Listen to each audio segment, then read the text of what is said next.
All right. Good morning, guys. Darin Marques here with the Darin Marques podcast. I had to look real quick just to remember what my name was.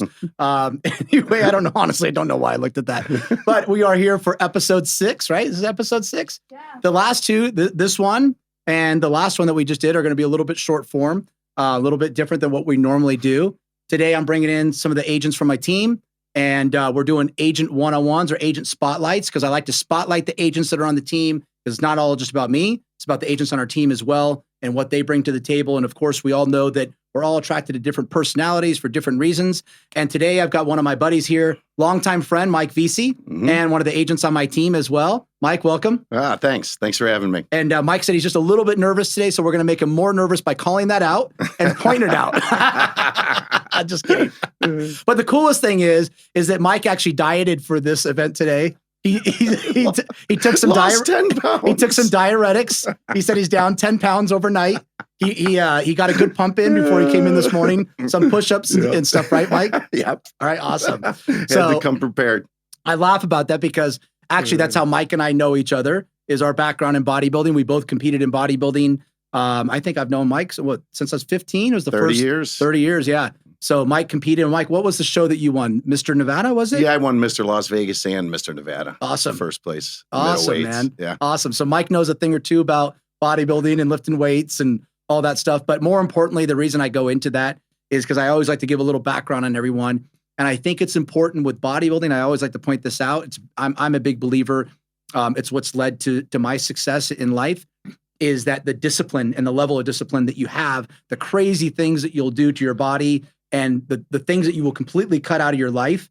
I always tell people that bodybuilders have this unbelievable level of focus, which may be good or bad, right? So you know this, you end up becoming highly focused, hyper-focused almost, to the point where nothing else affects your world. And it's, that happens in business too. Like you have to become that way sometimes. So, So Mike, it's discipline and sacrifice. Definitely, man. So let's unwind a little bit and let's go back and give us some background, where you grew up, what got you out here to Vegas. I know you're from Chicago, right? Yep. From Chicago. I moved out here in 1990. Okay. I was 21 21 years old. Okay. Moved out here to go Perfect to UNLV. timing. Yeah, yeah. Oh yeah. The town was cranking. Yeah. And I was, kind of in my prime, 21. I had hair, and, just getting in shape, getting ready for, into the bodybuilding scene. And so I became a personal fitness trainer. What got you to move to Vegas though? My dad was in the corporate world. He was sick of it. He wanted to move somewhere warm. We were sick of the cold weather in Chicago, shoveling snow, freezing our asses off. Yeah. So it was either going to be Florida, Arizona, or Vegas. Okay. So my parents, they used to frequent Vegas a couple times a year. Yeah. So they had the house up for sale. So this was one of the options. I kind of had a feeling they were going to be here. So I said, I had a buddy that was already here in UNLV. Okay. Called him up. He had an open spot in an apartment over off of Claymont Street by UNLV. Okay. And one of the crappiest apartments I've ever lived in. But I was 21, so it didn't matter. Doesn't matter at that point. You only need it for sleeping. It was fantastic. Yeah. So I moved out here, going to UNLV, and then started working at Gold's Gym. Okay. What'd you go to UNLV for? Business. Okay. Business administration. Oh, awesome, man. I was focusing on accounting. Okay. So. Really? Yeah. Okay. And the math was always Sounds my thing. Fun. So that's why I'm doing what I'm doing now. Yeah, exactly. And so you moved out here, you started working at Gold's Gym, got into bodybuilding. I was a personal fitness trainer. I had my own business. Okay. I met a lot of great people in town. You were over at the Max Muscle at the time. Yep. And but a lot of great business owners in town, a lot of great people. I had a phenomenal clientele, and I was always blessed with that. I always, and you could relate because you golf and you train. I always tell people, like, I don't golf, or I've just started golfing, but I always tell people that the gym, to me, the fitness industry is really crazy, because I remember there'd be times at the gym where you'd have a guy who's like the CEO of MGM and he's working out. His training partner is like a pool cleaner, right? Like it's the one place where we're all equal. Right. And it's really cool because you make so many great relationships there. The relationship that got me into real estate and starting with the team that I'd started on was through somebody that I had met at the gym. And I look back, even with a lot of the people I still do business with today, these are all people that I'd met at the gym or had a relationship with at the gym 30 years ago or 40, it's great really place crazy. to meet for connections, and especially when you go consistently, because you see the same people there all the time. Yeah. And, then you start chatting and who knows what it could lead to. So how long were you a personal trainer for? 10 years. 10 years. Mm-hmm. And then what'd you do after that? So then I got into like the restaurant industry. I worked that for... You can say it, Mike. You worked at Crazy Horse too. That was 10 years. Yep. And then my family owns a couple bars in town, so we got into that industry. And then 4 years ago, I decided that real estate time to break into real estate. Yeah. So it's interesting. I always like to point out a couple key things, with each agent, and some of the things that I recognize when I bring you on is that, one, I knew you had a level of discipline that was like no other because you'd competed in bodybuilding. Mm-hmm. You were in the fitness industry. You were able to make good relationships and good contacts through that. You worked in the bar and industry as well, which teaches you a lot, right? And involved in service industry and how to treat people and take care of them. So those things are all really, really important, and both great places from a networking standpoint to meet people, right? Mm-hmm. Absolutely. Yeah. So for you, what was it that when you left your last job and decided, hey, I'm going into real estate, what was it for you that made the decision to get into real estate? A few things. I had few friends in real estate. Okay. I liked, their lifestyle, and they were successful in it. And I've always tried to surround myself around positive people. Yep. And a few people suggested that I do real estate, and I've always, like you said, been in service industry, been a people person. Yeah. And I really realized that real estate was about helping people. Yeah. And now that I'm into it, I realize it's not that much different than being successful in bodybuilding or anything else. It's a process. And I was just going to ask you, are there, and I always like to point this out because sometimes people feel like things that they did in their past could be failures, right? I always look at them as learning lessons, right? No matter what I've done. Mm-hmm. Are there things that you use today that you learned either through bodybuilding or through working in the nightclub industry? I would say there's lots of things, actually. Okay.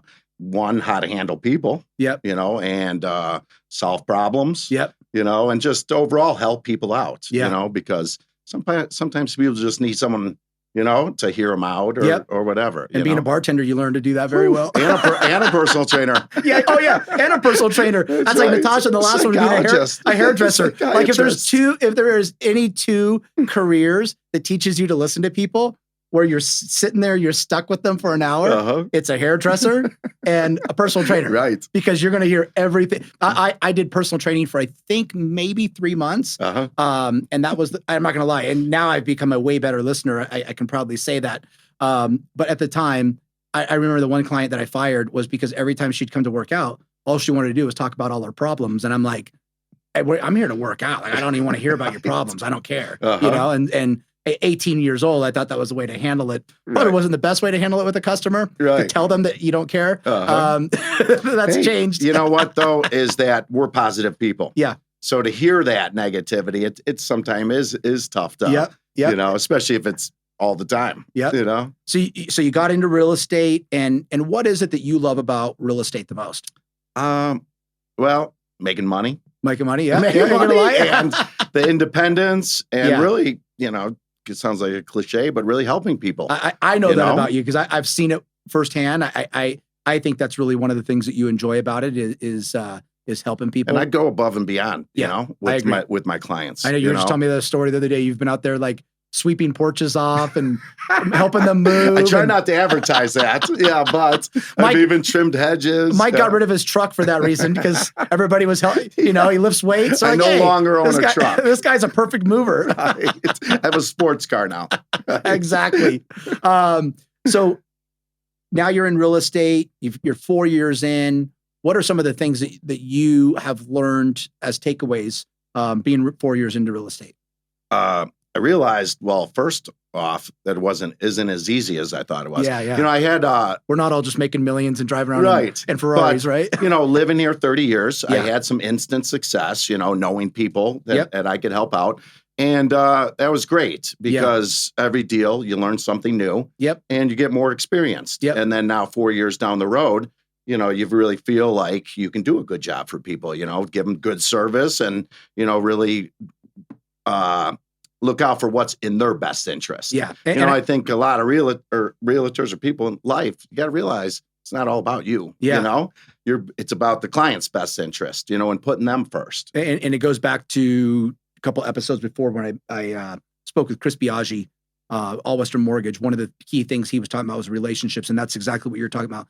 And I think people forget that it's one of the most important things in any sales business that you get into is you got to be into creating relationships. And if you don't like getting out and talking to people, might not be the career for you. No, right. I saw that podcast. Yeah. And the guy's absolutely correct, you know, and he said, if you just build relationships, not even go after the business and just build relationships, you'll be successful. So for somebody moving here to Vegas, what are some of your favorite things to do? I know you're a big sports guy. Well, I love Las Vegas. I love everything about it. Yeah. The weather, first off, lifestyle, the entertainment. Love to go to concerts and stuff. Okay. The sporting events now, especially that we have professional sports in town. Yep. And it sounds like we may have one other coming up. Yeah. The Oakland A's or the Las Vegas A's or whatever their name's going to be. Awesome. Incredible restaurants through this town. I mean, if you Google 10 top steakhouses in the country, 3 of them are here in Las Vegas. Yeah.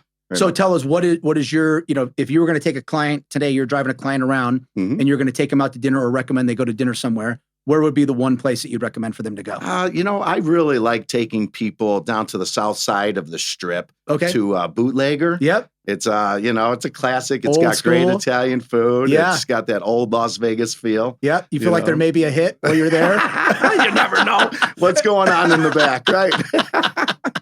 So I like that. Yeah, I love. I'm a big fan of steakhouses. Awesome, man. Yeah. Awesome. Well, Mike, thank you for joining us today, man. I wanted to get everybody to learn a little bit about you and your background. Guys, if you're looking for a great agent who knows Vegas inside and out, he can give you some training tips as well while you're driving around. Maybe you guys get out and do a few push-ups, get some air squats in, get some burpees in. You can really make it a productive day. You can burn 500 or 600 calories by the end of your showings. And Mike is your guy. Anyway, Mike, thank you. But make sure you guys reach out to Mike. Mike, give him your phone number. Phone number 702-704-0914. Awesome. So guys, if you're looking for a great agent that knows Vegas, that knows the steakhouses, when it comes to sports, Mike's definitely the guy to talk to, not me. Make sure you reach out to Mike and give him a call and give him a shot here in the Valley for your real estate needs. Thank you.